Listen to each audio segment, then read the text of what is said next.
All right, fight fans, welcome. It's been a while that we've done an episode, but this is the Boxing Lounge. I am Jake, aka the Bronx Barber, and of course, as you see it, my man rocking the Sofrito Rico shirt. My man from the Bronx, down Bronx. Abe, man, how you doing? It's been a while, brother. Yeah, man, what's going on with you? Yeah, shout out to everybody at Sofrito Rico, my man Jason and his wife Susie, man, out in Vegas. So shout out to you guys, #1 spot out there. So you already know. Man, you know it, man. I can't wait to if I'm ever that way to try that place. You always rock. You know what? One thing about my man Abe, man, is he don't show love often. So, and I don't mean that in a bad way. I've only seen a 2 or 3 things that he posts. I see this Sofrito Rico. I've seen like some ice cream joint that he posted in Jacksonville. Yeah. And, so if you're legit, he's gonna give you a spot, man. So that's what's up. As far as I go, man, boxing, bro. Boxing. That's what I've been doing, man. I've been doing traveling, and I've been writing some stories. And I think here in the next 24 hours, I got one posting. Woodsy will post the Anaya Blanchard story. I think pretty much everybody's familiar with that story, but there's a different twist to it, and not in a bad way, not anything you don't already know as far as the case goes, but regarding some things that her mother Angela and her father Walt Harris, UFC fighter, have been doing, and it's good news actually.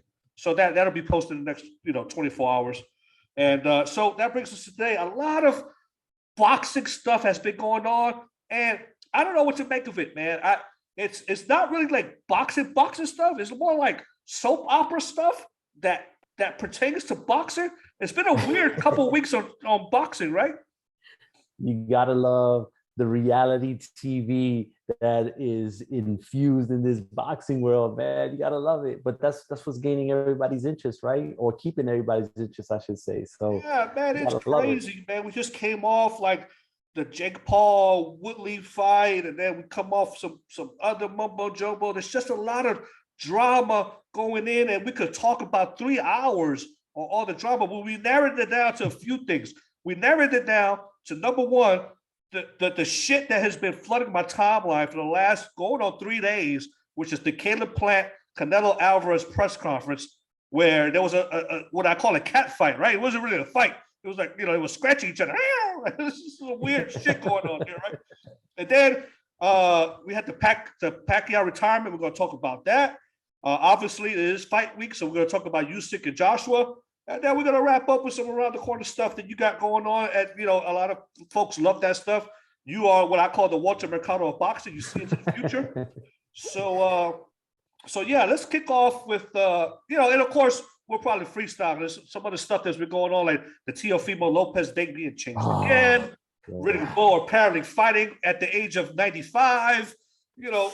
Bunch of shit going on in the boxing world. But let's lead off with Caleb Plant, Canelo Alvarez press conference that turned into a Hollywood Wise from Atlanta kind of cat fight going on that could have potentially derailed this fight because Caleb Plant got injured.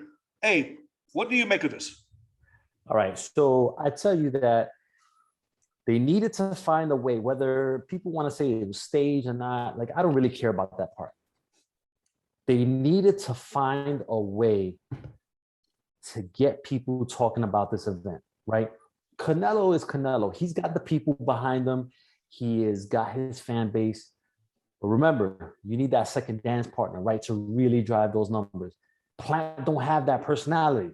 He's not out there like that. Really reserved guy.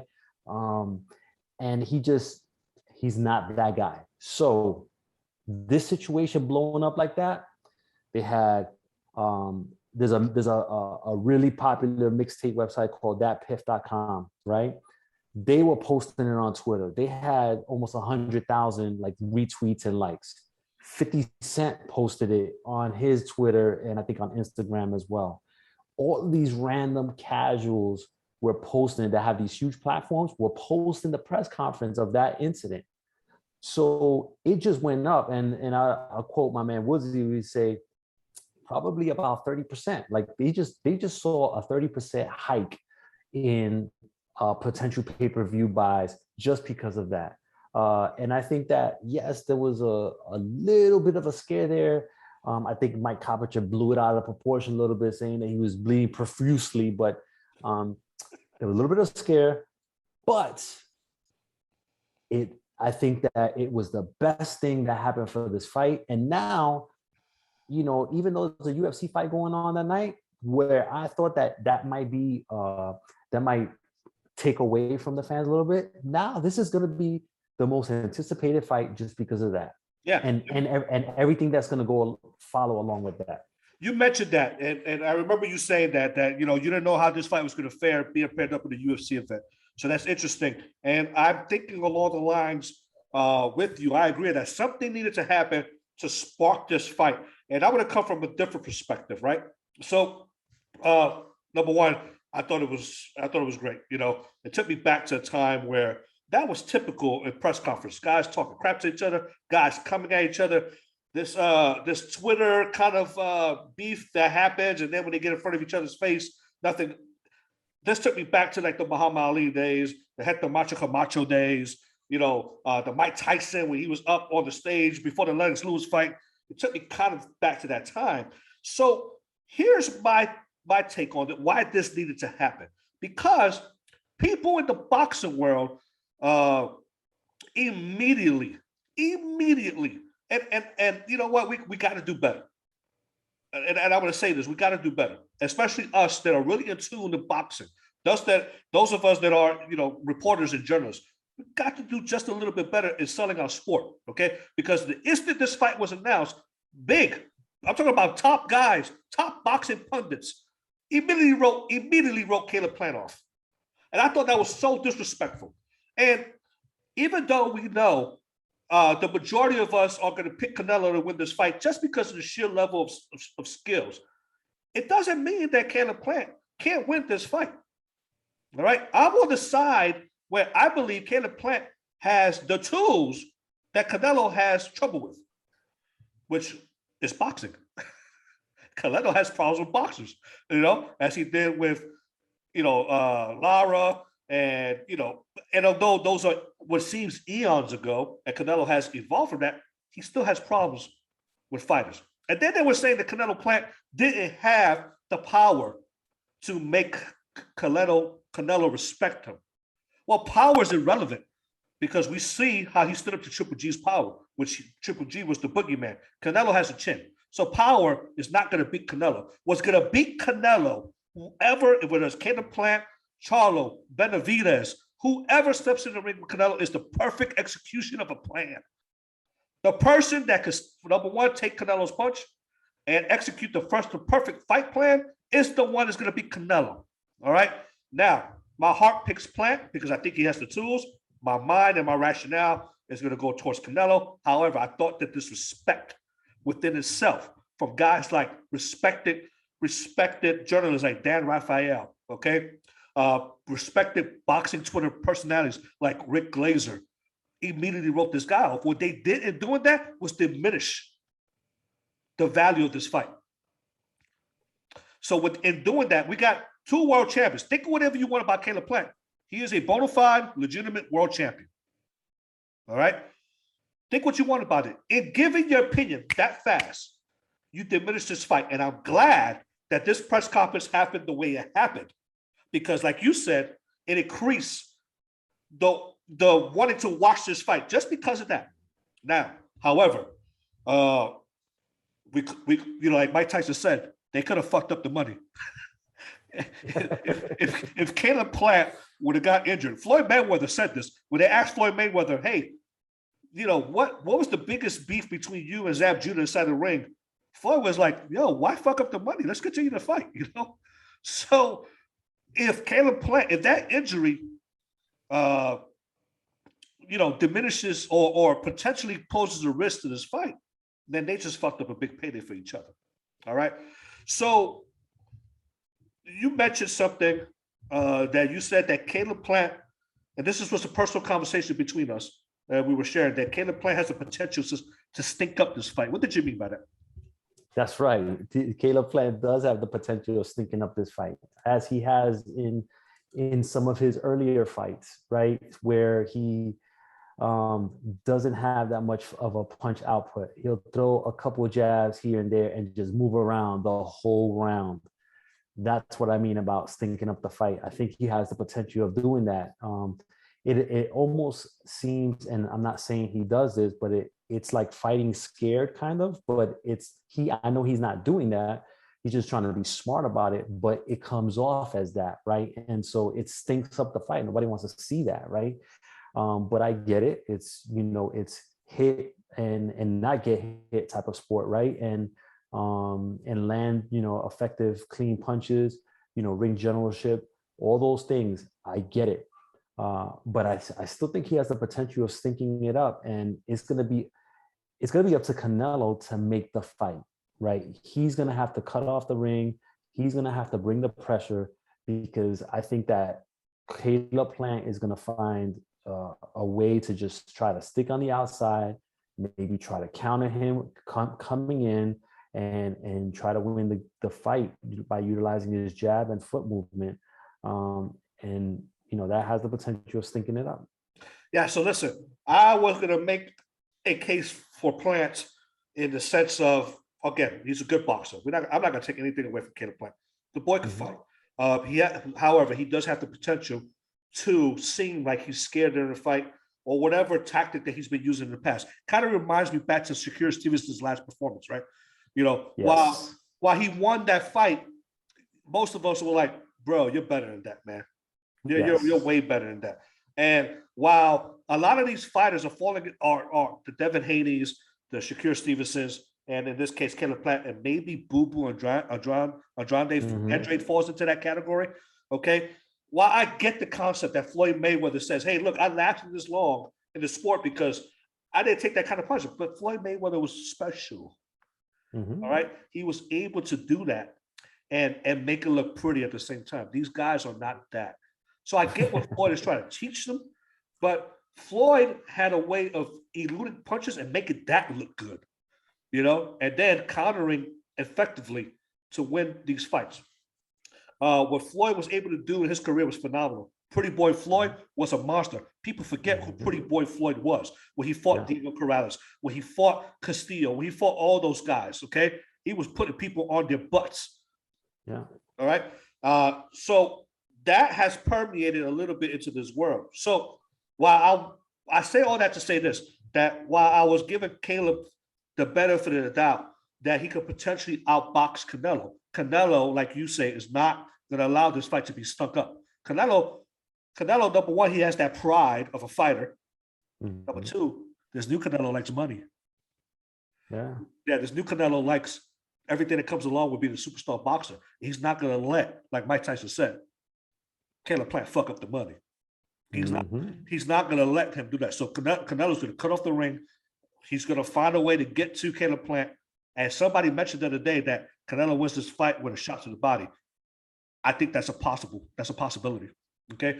So one thing that eluded that kind of, while I was making this case for Plant, just because he's a world champion and give him benefit of the doubt, it was his body language after Canelo threw that two-piece. Whether it landed or not, whether it was a cat fight or not, the body language afterwards was like, oh shit. This guy is he's a different animal. And that for me was concerning. That for me made me kind of like change my perspective on this fight. And he almost looked scared, man. I don't know if I'm hallucinating. Did you read his body language the same way? Yeah, I don't know if I would say scared. I mean, I think he was a little surprised on how quick Canelo's reaction was, and I think Earl Spence Jr. tweeted out, he was like, "Man, you can't let him be countering you like that," or something along those lines. And so I think that it just caught him by surprise. He's like, "Oh, like, like."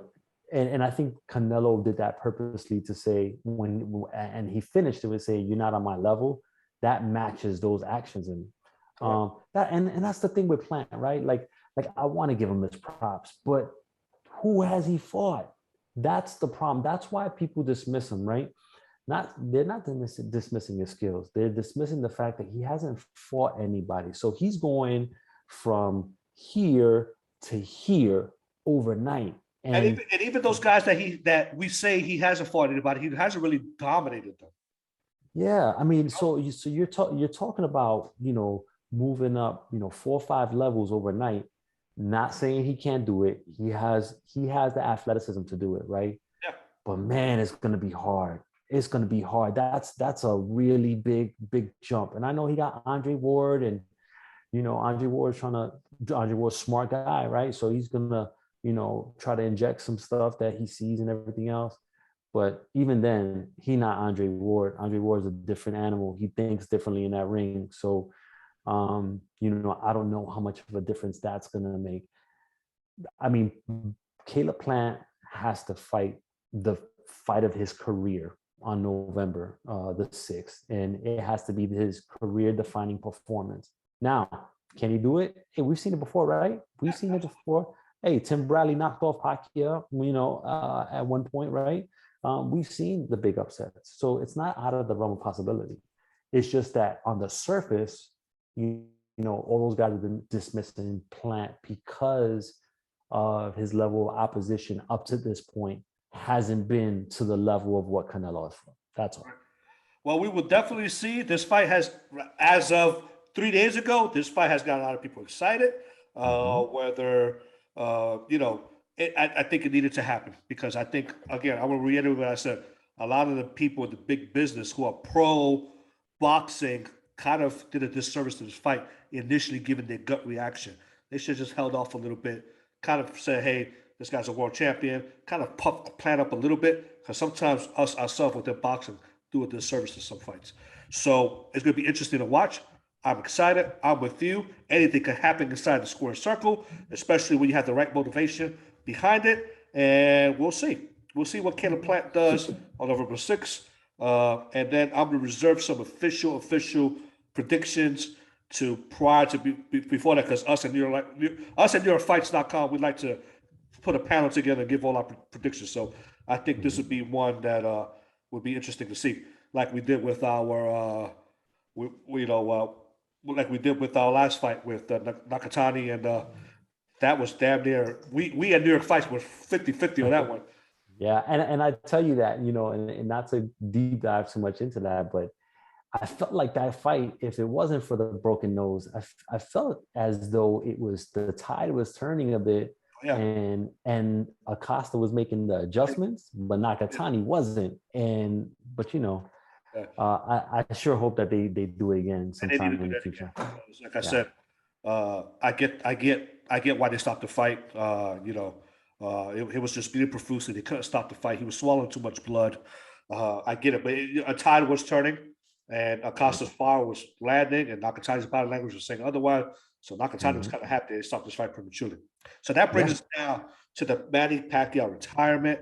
A legend in our sport, Manny Pacquiao has announced his retirement. He's also announced in the same kind of breath that he's running for president of the Philippines. And we kind of already knew that that's where he was leaning towards. Kudos to him. He's always been about helping his people. He's always been about doing whatever he can financially with his presence, and now politically for his country. But I can't help to feel a little bit of sadness because we lost a legend in our sport. And I know that all good things come to an end. But what saddens me even more is that nobody's talking about this. I don't know why. I don't know if the Caleb Plant and Canelo Alvarez fight was that big of a deal that it overshadowed that. I don't know if the boxing celebrity world with 95-year-old retired boxers, and of course I'm being sarcastic and facetious, want to get in the ring, overshadowed that. Definitely it wasn't Joshusa Usyk overshadowed that, but it's kind of went under the radar. I don't know if the Ugas performance has something to do with that, but I feel that we should talk about it. We should talk about Ambassador Manny Pacquiao and what he's done for boxing. What do you think, Abe? Yeah, now I think that everybody held off because Sean Gibbons, his advisor, came out and said that that Manny Pacquiao isn't retired, and that an official response would be submitted within the next 30 to 45 days. Although Manny Pacquiao said that on the show, his advisor and representative Sean Gibbons came out and said that he's not officially retired, and that, you know, when he does officially retire, if that were to happen, or whatever the decision is going to be made, the next 30 to 45 days. And I think that that was done purposely because of maybe how the schedule is built for the presidency run over there. You know, maybe it allows for him to come back and fight in the first quarter and then really call it quits, right? Or maybe we see, you know, like the last fight of Manny Pacquiao in front of his, you know, his country over in the Philippines against whoever, you know what I mean? But it'd be like his last hurrah, right? So that send off might be the grand send off, and then you can ride on the sunset there. So I think that everybody's just kind of holding off because, you know, we've seen these type of decisions kind of play out in the past where Manny Pacquiao will say something real quick, and then they end up, you know, taking a few steps backwards and like, oh, well, you know, we're going to do this now, we're going to do that now. So I think that that's what everybody's waiting for. They're waiting for like the no kidding press release. I get it, and you know, and it makes perfect sense as to why nobody's talking about it. But when has reporters and us in the boxing world ever stuck to the rules? You know, you Yeah. know, you know. I mean, potentially, you know, anything could happen in the next 30 days. He could come out and say he's not retiring, or he could very well come out and say, "Hey, I am retired." All right. Nevertheless, it's getting close to that, right? It's getting close to him retiring, right? And I mean, we should at least sort of start talking about what will boxing be like without Manny Pacquiao. With right now in the state that boxing's in, with the current champions we have in place, and not taking anything away from them. He's kind of the last living legend, right? He's the last one, right? The last active legend, right? I would say so. Yeah. I would say so. I mean, But let's also, well, I mean, depends on who you talk to, right? yeah.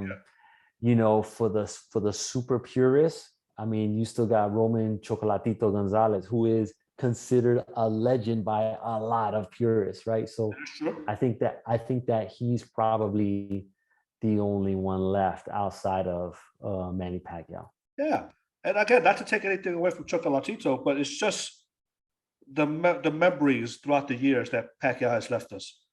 You know, the fights, the battles, the Eric Morales, the Timothy Bradley, the Margarito, the Miguel Cotto, the Juan Manuel Marquez battles. You know, geez, you know, then the Thurman debacle. You know, and then it's just, I feel like there's going to be a huge void in boxing. Then nobody's really stepping up to take that mantle. You know, so I think that with the way boxing's going and everything that is happening within the sport, we talked about, I think Woodsy posted, and you alluded to this, is the way the sport's being split up with all these streaming platforms, right? You said something today that because of that, there's a big, huge fight happening this weekend and nobody's really tracking it. Yeah. All right. We are lacking that one superstar of boxing. Now, does Canelo fit that role? Maybe. Chocolatito, definitely. But there's something that Pacquiao brought with him, and it was that nostalgia of yesteryears. It was that nostalgia of, I'm going to fight whoever, even at age 42. I'm going to step in with the best of the best. And Errol Spence wasn't able to make it, but he was willing to step in there.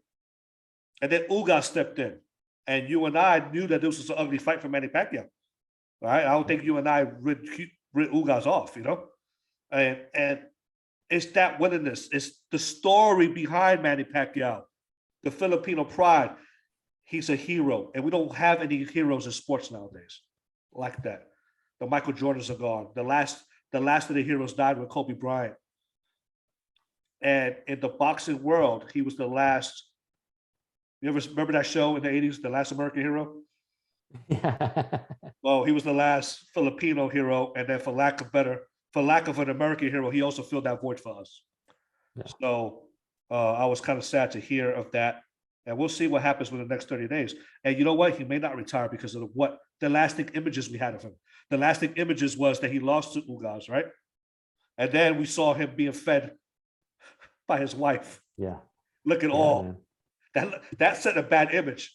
So I think when Manny goes back and looks at that, it's like, I can't go out like that. I need another fight. Yeah, I mean, but it's funny because I got a lot of heat for this maybe about 2 years ago, and for those people that like to pull up Twitter receipts, hey, go ahead and search it because I definitely tweeted this like 2 years ago. I like this Jacksonville Abe. This Jacksonville Abe has been punching people in the face, man. So I said that Manny Pacquiao is the Muhammad Ali of our time. And people had a problem with that, right? And when I say that, I'm not only saying it from a competitor fighter perspective. I'm saying that from an international global presence. Manny Pacquiao can walk anywhere in this world and people will say, that's Manny Pacquiao. Yeah. That's real power, right? That is real star power. All right. You can't say that about any other fighter. Floyd, a little bit, right? He's been traveling around trying to, get people to recognize him. But Manny Pacquiao has always been the guy. And then, of course, his political position allows him to do that too, right? But he is a man of the people, a lot of humanitarian stuff. Granted, like years past, he had his troubles or whatever, but he moved past it like any good person does, right? They recognize what their flaws are, they work on them, and then they improve, right? And so what is it? Know yourself and seek self-improvement. Kind of the thing that me and you, right? That's how we were brought up, during the military. And so he understood that, got a good support system around him. But this guy, humanitarian stuff, just his willingness to help people, him, giving out, whatever amount of money, whether it's $10, $20 to a line of people around the block, every single day during training camp. Like those things are stuff that happens all the time. When Manny Pacquiao goes somewhere and he's about to work out, thousands of people show up, right? And so, to have that type of impact on the sport, man, that takes a lot, right? So, yes, I think that Manny Pacquiao is the Muhammad Ali of our era, and he will be recognized as, probably top 3, top 4 of all time, I think. And so, and that's what I'm saying, and I'm sticking to it. What? And you said it eloquently, and of course, everybody, the people have to understand what we're saying, especially with the Muhammad Ali documentary that's been released, which was exceptional, by the way. And I learned things in that documentary that I've watched just about every documentary on Muhammad Ali. I've read just about every book on Muhammad Ali, and still Ken Burns has a way of pulling out nuggets. Yeah. And people understand that was a different era, and that while Muhammad Ali was standing up for oppression during the Jim Crow South times and segregation times, and Muhammad Ali was standing up for his people. Manny Pacquiao was standing up for his people. And though we may not see it, but the Filipinos understand that. Okay, so the comparison you're drawing is not far-fetched. You just have to look at it as 2 separate fights, but same stance. Yeah. So listen, we'll wait to see what the next 30 days unfolds, when he retires or he doesn't retire. Nevertheless, I don't think he has many more fights left in him, unless he tries to go down a train of Riddick Bowe and Tooney and all these guys, So that brings us now to the fight that is this weekend, which is Joshusa Usyk, which also brought a little bit of attention to the press conference because of Usyk's outfit. And I like this fight. I think, man, Joshua's going to fight. You know what? This is a good fight because I think Usyk is a pure boxer. I think he can fight. And while I saw today on Twitter that size matters, I don't think Usyk is that guy, though. You know, I don't think Usyk is easily bullied, you know. So I want to be tuning in. I'm going to be watching. And I want to lead it off before you talk. I think that this is an ugly fight for Joshua. It kind of falls along the lines of that Andy Ruiz fight because Usyk is a good fighter, he's a good boxer. While Anthony Joshua possesses the size, and I don't particularly think he's a great boxer. You know, I don't particularly think Anthony Joshua is a great fighter. I'm not hating on him, but I think he's in that ugly realm of of a very weak heavyweight division that has been plaguing us since Vladimir Klitschko and those guys kind of retired, right? So you're in this limbo world in the heavyweight division where anybody with decent athleticism, with great athleticism and decent boxing skills, which is where I put Anthony Joshua, Deontay Wilder, and those guys in that category, could become a world champion. Doesn't necessarily mean that they are world champions, you know? So you got a guy like Usyk that's been doing this his whole life. You got a guy like Andy Ruiz that's been doing this his whole life. Step in that ring and expose these guys. So I'm surprised. I'm a little surprised that nobody's giving Usyk a chance to win this fight. I think they are. If you look at the odds aren't, you know, they favor Joshua, but they're not like minus 800 or anything like that. I think it's like only like minus 300. So it's pretty tight. This is my thing. The first mistake that I've already seen is that Joshua is playing into Usyk's fight. He slimmed down. Yeah. So I know I like you for a reason, Abe. I'm just saying he slimmed down, right? He's probably going to be coming in around, I say like between 225 and 230, right? Usyk is going to come like around 221. Now, me personally, I probably would have taken the Fury approach, right? And went big, you know, smothered him, lean on him, you know, get him tired and put him out late, right? But he went small. So which that tells me that he's gonna try to box the boxer, right? He's gonna try to prove to people that he is a better boxer than Usyk. Now, I think that's a mistake, right? Usyk is a legit boxer, right? This guy, undisputed cruiserweight champion, right? Amateur pedigree, like ridiculous, right? And he is a smart fighter. Now, have I seen him get rocked? Oh yeah, at the WBSS, I think it was the semifinals, he got rocked and almost got taken out of it, right? In the 11th round, I think it was. So that could happen. Now, has Joshua fought someone that has been as an elusive fighter as Usyk in the last 6 fights? Not really, bro. Like, he is going to be looking at something that he has not seen in a long time. You know, now Usyk has the tendency of kind of doing like hanging on the ropes and taking shots to kind of feel, you know, what's his opponent's power is and stuff like that. And we'll get some of that. But I think that in the end, I think Usyk might be just a little bit too slick for Joshua. Now, if he can get caught. If he gets caught, it might be lights out. I think that Usyk is slick enough to win a decision, but maybe not get the decision, if that makes sense. No, that makes total sense. And I'm with you on every level, man.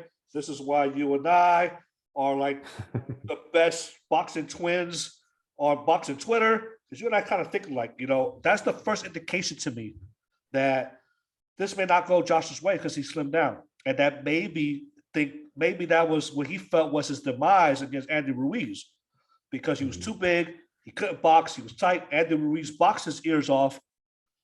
He slims down for this free match with Andy Ruiz, and You know what? Fuck it. I'm gonna say it. The only thing that saved Joshua from another ass whipping was that Andy Ruiz went and party, ate a bunch of fucking Snickers, and didn't come fit for that fight. Self-admittedly, that's what he said. All right. So it's no secret that Anthony Joshua has a problem with actual legit boxers. Okay, he struggles with them, and the only thing that's taken him the distance is his ability to land a good punch. We saw that in the Klitschko fight. Okay, Yeah. I mean, he was rocked. Klitschko in his later years was on his way to win this fight, and what landed was a very clean uppercut. Listen, that's what you call what the Aaliyah said, 1 in a million. Okay. Yeah. So 1 in a million shot that lands. It was just his night, whether it be fate, whether it be luck. That was Joshua's night to land that punch. It happened. Klitschko goes off to retirement. Joshua wins 1,000 belts, and here you have it. So, with that being said, I'm with you, man. I'm with you 100%. I think Usyk's going to show up. I think he's a little too slick for Anthony Joshua. Barring Anthony Joshua landing a big blow, I think Usyk wins this fight by unanimous decision. But we all know that boxing sometimes tends to be a little dirty, and they want to keep the money. Hey, Mike Tyson said it. Don't fuck up the money. We may see a decision heading towards Joshua's way, especially to get that big money fight against Tyson Fury. If Tyson Fury survives or Wilder. or Wilder, Yeah. depending on which one wins that fight. So I'm going to hold off my thoughts on that fight till it gets closer. I have some interesting. No, but let's get into Fury real quick, right? So I saw something. First of all, I was nervous because he was still not in the U.S. Right? That was the first all right, he needs to be in the U.S. at some point. It's getting 3 weeks to fight time, right? So he's in the U.S. Then a story pops up last night that, he only got one shot, COVID vaccine shot back in June. And he refuses to get the second shot until after the fight because, he doesn't know how his body's going to react to it as close as, fight time. I'm going to say it like this. When Wilder is facing Fury across each other in the ring, that's when I'll believe that the fight is happening. And I'm going to leave it like that. I'm with you, man. Listen, I'm glad you brought that up. It's like you and I are operating on the same brainwaves today.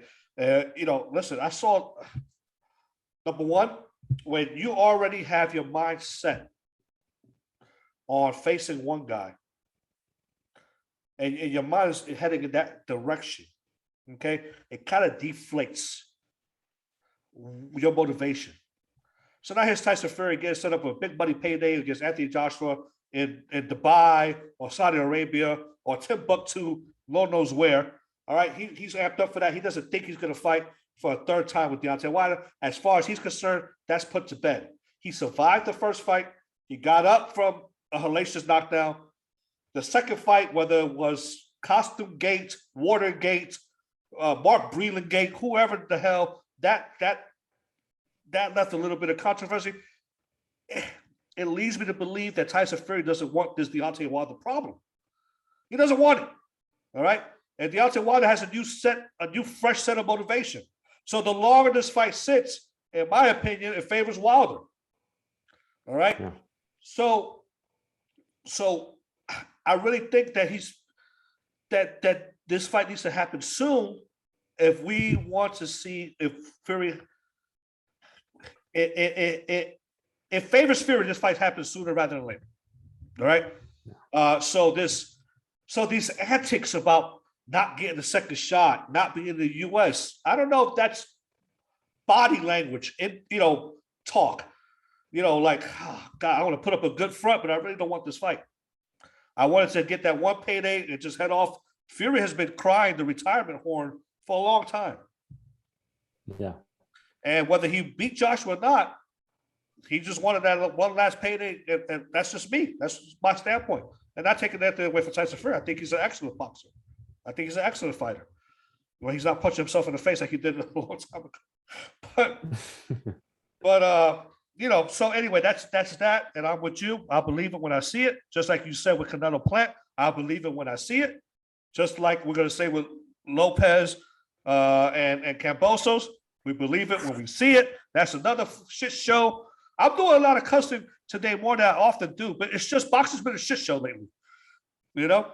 So and that fight is back to October 14th, maybe, because they're waiting for Cambosos to sign his part of the deal, because Teofimo has signed and agreed to move in it. But now they're waiting on Cambosos. Cambosos is not stupid. He also too knows that the longer Teofimo sits, it favors him. See, guys like Teofimo, that explosiveness, that you got to keep those guys in the ring often. Okay, you got to keep them every 6 months minimum, once a year. We're pushing almost a year because he fought Loma last year. All right, and so that's almost a year. And you know, explosive guys like Teofimo. And now listen, Teofimo battled COVID. He's also not battled, it's a blessing, but it's also detrimental to a boxer having a child in his life, right? Okay, he just had a brand new. And that's coming up in December. I don't think she's given birth yet. I don't think. Yeah, but you know, you're a father. When your girl's pregnant, you're pregnant. Yeah. Now, on the flip side, Cambosa's wife gave birth in September. All right, so like early in the month. All right, yeah, but I'm also a believer that guys with that kind of star power, they need to be in the spotlight. You need to keep them going. The longer they sit, they just get cold. And it's just bad business for stars like Teofimo. It's bad business for stars like, you know, Tyson Fury. The longer these guys sit, it deflates them. We'll see. I'm going to be honest with you. I don't know much about Cambosos like that to make a firm stance right now. I'm going to go back. I'm going to do some analysis. I'm going to watch some Cambosos video, and I'll have a better prediction for you here in the next week or two on how that fight plays out, you know? So we'll see. Yep. So this brings us to the last little topic that we're going to talk about before we get into your famous around the corner, which people love. I love it too. Again, you have a way of just highlighting people on stuff that's happening in the boxing world that nobody knows yet, but somehow you do. And I don't even want that secret recipe. That's all you, brother. I don't want that secret recipe.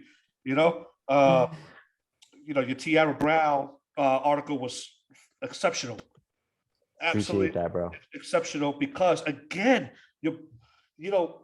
us at New York Fights, we're gonna find those stories that nobody else is talking about.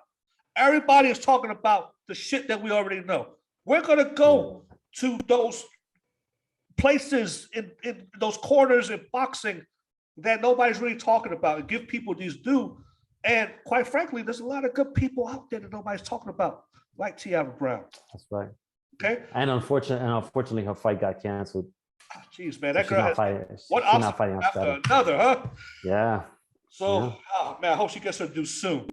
But I saw, and I don't know if this was fake news or not, maybe you could clarify, but I saw that the promotional company, the celebrity boxing promotional company that was putting on the Riddick Bowe fight, canceled the fight due to the pressure of that they were receiving, through the backlash that they were receiving, because Riddick Bowe looked horrible. He did not. I mean, the guy's pushing almost 60 years old. You know, what are these guys doing, man? I don't want to see Mike Tyson versus Holyfield. I don't want to see Mike Tyson versus Lennox Lewis. I want to keep the image of Mike Tyson with the white tiger and the white underwear. I want to keep that image. I want to keep Lennox Lewis, image in my mind when he knocked out whoever he's knocked out, numerous people. So I want to keep Evander Holyfield fresh with the Riddick Bowe battles. You know, it just keeps happening. James Toney just signed up to fight. Paulie Malignaggi is fighting. Paulie Malignaggi has no business fighting, and he's a great boxer. And I'm not saying this because these guys aren't great fighters. They're just old. Yeah. Hey, they're just fucking old. They got no business fighting, man. So, there's another fight looming. Marco Antonio Barrera is going to step back in the ring. Why? Why is this happening, Abe? I'm gonna tell you. There's a famous, I love me some Rocky movies, right? And there's a famous scene in Rocky IV where Apollo's talking to Rocky, right, and trying to convince him to fight Drago in the exhibition. And he says that, he says, "You hear that? It's quiet." He's like, "When you retire, it's too damn quiet." And I think that exact scene is what plays a role in all these guys' lives, man. Like, when you get a taste of that, lifestyle, celebrity. I mean, I'm not a celebrity, so I won't know, but from people that I know, it's like a drug. You're just addicted to it. And when you're away from it long enough and there's an opportunity to get a last little check, depending on what your situation is, because I think Bo and Holyfield aren't in the greatest financial situation. So, they go after it, right? And unfortunately, that's where we at. The timing was bad for celebrity boxing to do that because the Holyfield situation was still it was fresh in people's minds enough to where when they saw the Bo video, they was like, hell no, like this is, we can't have this. And so they were forced to do that. And now I think J-Lo's ex-husband is fighting Lamar Odom now. So, but Casper? the thing, huh? Don't say Casper, the dancer. No. I think it's the one before that. I don't know, Oh, okay. Because J-Lo has that Thor glove, man. She's got the five Infinity Stones, bro. She got the Thanos glove, man. So I don't know. One of those exiles, fuck it, it's Mark Anthony. No, but seriously though, like, these guys, man, it's addicting. It's addicting. And there's the potential of getting that little money, right? That little check. But I think that window is closing. Now, on the flip side, on the Barrera fight and that stuff, like in Southern California, there's still a lane for that. And only because like Chavez Sr. has been doing it for like the last 3 years down in Mexico. He's been fighting exhibition fights. He'll fill up an arena, 4 rounds or whatever, headgear, big gloves. So he's been doing that for a while and it's been working for him. So, some of these other legends in the Southern California area, it'll work. They'll get, 1,000-2,000 people show up, and they'll get some local cats. They do it differently though, right? So they'll have the exhibition at the top, right? But then they'll get, these 2-0, 4-1 guys to fill up the card, right? That may not be signed on the Golden Boy or Top Rank and are just looking for a deal. And they'll have those guys showcasing them. So like, I prefer that. And that's how you gain, those type of fans, because the purists are going to go right for the main event, but then they're going to get there early enough to see some of these young guys. And that's how you gain in Southern California. It's a different vibe. I don't know if you've been there yourself. Yeah. I've been in Southern California, but not around the boxing scene. So yeah, the boxing scene is just a different vibe. They really, you can get 1,000 people to show up, to a club show, bro, and it'll be somebody's whole neighborhood, and they just show up with T-shirts that they made like 3 hours before, right? And that's the type of vibe. Like, I love that. That's why I used to always love going to club shows over there, because that's the type of vibe it is out there. And so it's a little different with that. But with the celebrity boxing and the Bo and the Holyfield, like, these guys have been inactive for years. At least some of the Southern California guys or the events, those guys have been, actively in the gym or, part of somebody's team or whatever. But Bo and Holyfield and all them, like, they haven't been doing nothing like that for years, man. So it's just bad. They saw what happened was, and why I enjoyed it, when Mike Tyson and Roy Jones got in the ring. Yeah. For guys in their 50s, they looked good, but they knew what they were getting into. They had an understanding before in the ring. Look, we're just going to make some money. We're not going to really here to hurt each other. We're not doing that. And Holyfield's not cut that way. James Toney, who's fighting still in the Bahamas or somewhere, Trinidad, somewhere like that, they're not cut that way. They're going to get in there and actually try to fight. And it's not good, Anyway, it's a sad situation to have seen what happened to Holyfield. I'm glad the ref did what he did. And I don't want to see Riddick Bowe fight. I don't want to see James Toney fight. And now the way things are going, I don't even want to see Mike Tyson fight. Look, it was good while it was lasted. You know, it took us back to some nostalgia. It's over. Let it fucking go. Let the guys. This is a young man sport. Boxing does have a shelf life, and it is short. The shelf life of boxing is short, and those guys that extend it, they don't leave unscathed. Somewhere, somehow, they're affected. Whether it be with punch struckness, being punchy, their speech slurred, or just their body aching, or something. There's a shelf life on this. So, with that being said, that brings us around to our last segment, which is your around the corner. What do you got for us, Abe? What's going to take us out to at least Thanksgiving? Oh man, you know what? I don't know. It's a tough call, man. I think that this Tank fight is interesting. Tank is going to fight in December against who? I don't know. I really hope it's against Rolando Romero because I really want to see that fight. It'll be fun. That'll be fun. And then Ryan Garcia is looking to fight Joseph Diaz, right? That's a really good fight, I think. I think so too. But I know I said it for this year, but I think next year's the year that we get Tank versus Ryan. I think it happens.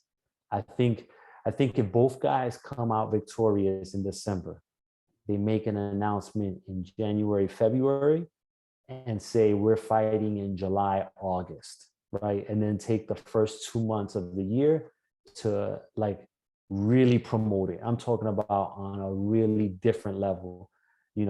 I think that, Ryan has the ability to maybe do like the Jimmy Fallon, right? Those type of talk shows, right? And then Gervonta Davis, moving up in his lane and touching all those outlets that he's developed there in Atlanta and in LA as well. So I think that there's real opportunity, and they can trust me. This will be the biggest fight period, of 2022. I really believe they're gonna do it. I really believe that, but they just got to get over this little hump. But they're at a point where there's just too much money. There's too much money to be made right now for them to pass on it. It's the biggest fight in boxing, period. I think it's only second to Fury and Joshua if that were to happen. But that's in the UK, right? Domestically, that's the biggest fight domestically that can be made 2022. And then the only other thing that I would say is Crawford Porter, right? Which, we could touch on a little bit right after this, and we just kind of get into it. If Crawford wins, I think that he fights Josh Taylor in Scotland, like no kidding, next year in the first quarter-ish. I like that fight. I really like that fight.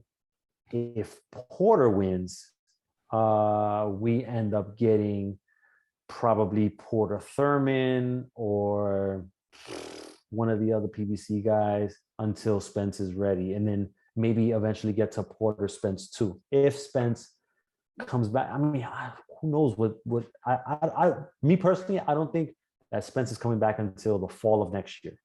I agree with you. Yeah, but I agree with you with that because, again, there's a lot of things that happened. If anybody saw that car accident, it was horrific. Mm-hmm. And he's lucky to have walked away from it, but he did truly walk away from it, if you know what I mean. They kept a lot of things hush-hush because, again, we're going to quote Mike Tyson's the quote of the week.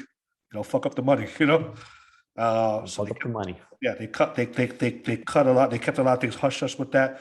But then you have to believe, you have to kind of assume that a lot of things happened to him during that accident that probably wouldn't normally have happened. Probably included his retina thing, right? So yeah. While retina, the detached retina or slightly detached retina it could happen. It's a risk when you're a boxer. I mean, you didn't hear anything about that before. It's not like Spencer's the guy to take a lot of punches, right? Yeah. So it's kind of hard to believe that he'll come back any sooner. So I think it's best for him to rest up, come back later, see how he does. Anyway, that takes us out to. So I got a question for you though. Talk to me about the show that you did on last week Thursday in Atlanta, where you were covering the fight that Michael Montero was in.